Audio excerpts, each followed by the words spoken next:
I'm also the shop manager. I am also the HR department. I am the person that keeps everything flowing. I'm like the mom here. The mom. Yeah. Like, I think that's an understatement. Why? Why did any of us choose to do this? Why? Because this is where we all landed. Life led us all here, into this shop that you go to day after day after day. That's what this series is about.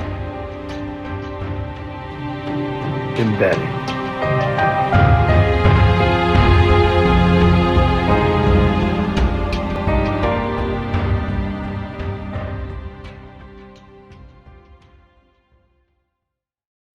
The mom. Yeah.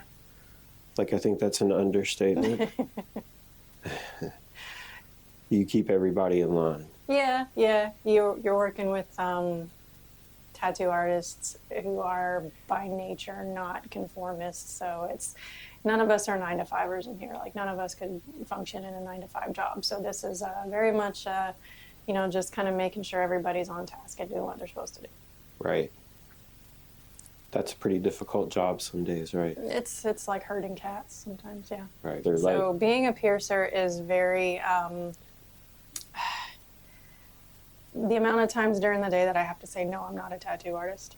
No, I don't tattoo. I just pierce. There's this preconceived notion that piercers are all failed tattoo artists, and that, may be the case in some every now and then, but for the most part, I think it's a growing industry of standalone piercers that are taking it seriously and trying to take it to the next level. So I like my job because I tend to get my battery, my internal battery goes very low, very fast. So sitting with people, I don't have to sit with them nearly as long. My turnover is about 5 to 10 minutes with somebody. But I still get that intimate interaction with them where I can, feel that connection from the client servicer perspective. So. All right. So I don't want to go too deep into what it is that you actually do right now. Stab people in the face. You stab people. You're the shop manager.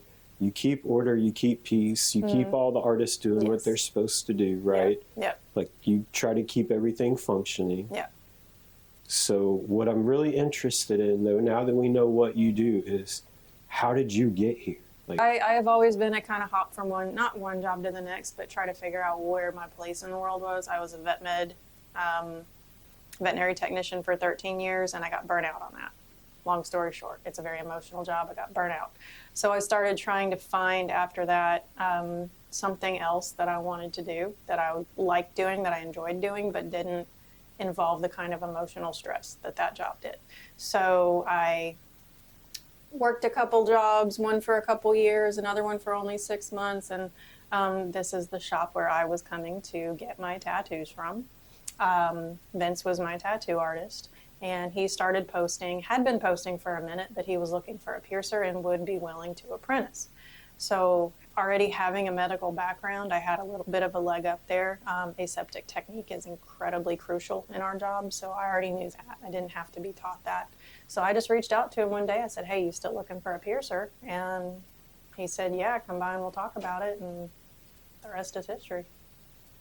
So what you were doing as far as work goes, and I know, like, we're not going to go into personal relationship stuff a lot, but it does have a lot to do with how we all ended up here in this industry, in this trade, in this building with each other, whatever. We were all kind of in places in our life. That's what I'm trying to find the story is, like, the humanity in the person that sits here in this building now.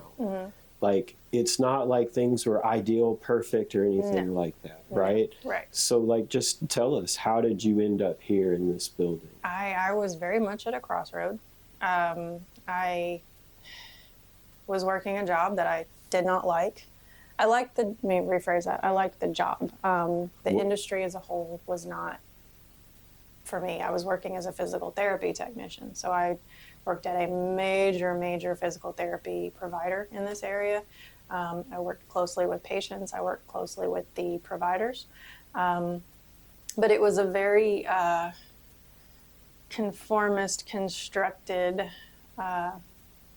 type of job. And it was also very corporate, which meant that, if I was 2 minutes late clocking back in from lunch, I got a demerit kind of thing. And I feel like we're all adults. We don't need to be, policed like that. So I was also a couple of years divorced, living by myself with my son part-time, and struggling to pay bills.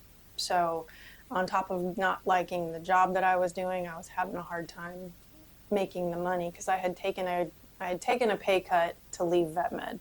But I knew that was going to happen. But at this point, I need to find something else to do. Right. And something that I can pay my own bills with and not,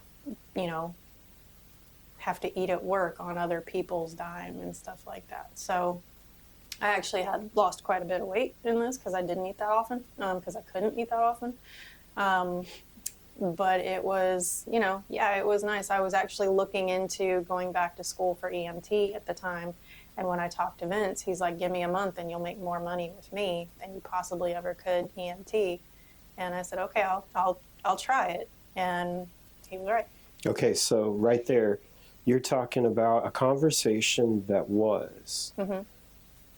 Roles in the professional world that we know will get you a guaranteed paycheck versus, versus something that is iffy, not guaranteed. Right. Okay, so that was years back. Now we're going to fast forward right now.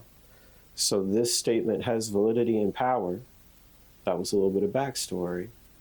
Was it worth it? Doing what you do right now? 100%. 100%. Yeah, it was 100% worth it. Like, I wish I had been able to do it sooner, but life, tends to go in the flow that it's supposed to. So. But didn't you have people in your life that were telling you, like, on a professional level, like, choosing to do this was going to be a mistake? Yeah, I had a lot of people telling me that I would regret doing this. I would regret leaving my real job to enter this industry. That I was getting further and further away from normal society. And the only answer I had for that was that I don't fit into normal society. I struggled to fit in the 9-to-5 jobs. I struggled to connect with people in the day-to-day corporate world. And I felt like I was playing a part every time I went to work versus now I am 100% able to be myself at work. And that's liberating. All right, so we know, or for anybody watching that doesn't know, that you are very successful. A lot of parents bring their children to you because they trust you with their children, which is a huge statement in the community, right? So it's common knowledge that you're a trustworthy person. Not only that, but you are very sought out for like high-end piercings in a professional environment. And, those people that require those things, they come to you, right? Right. So one of the things that I want to ask you is if you could say something to somebody that's different than you, younger into the establishment, that is considering doing what you've done, like what would you say to them? Keep trying. It's hard to crack into it. I was really lucky, but don't get discouraged quickly because there's a lot of people that are gatekeepers in this industry that'll tell you, well, you can't do it, you can't do this, you can't do that, you'll never make it. The money is there to be made. But it is something that you have to work for and hustle for every day. It's not a job where things do just come to you, but you're not going to make a living that way. So you do have to hustle, which means you do have to want it, you do have to work for it. There's a lot of competition out there, and you have to set yourself aside from that competition. So whatever it is that your thing is that you want to do, whether it's piercing, tattooing, anything like that, don't get discouraged quickly. Keep trying, keep going to shops, keep working at it. Be annoying. Otherwise, they're just going to forget about you and someone else is going to walk in at the right time and you're not going to be there. So Right. it is very much a lot of right time, right place too.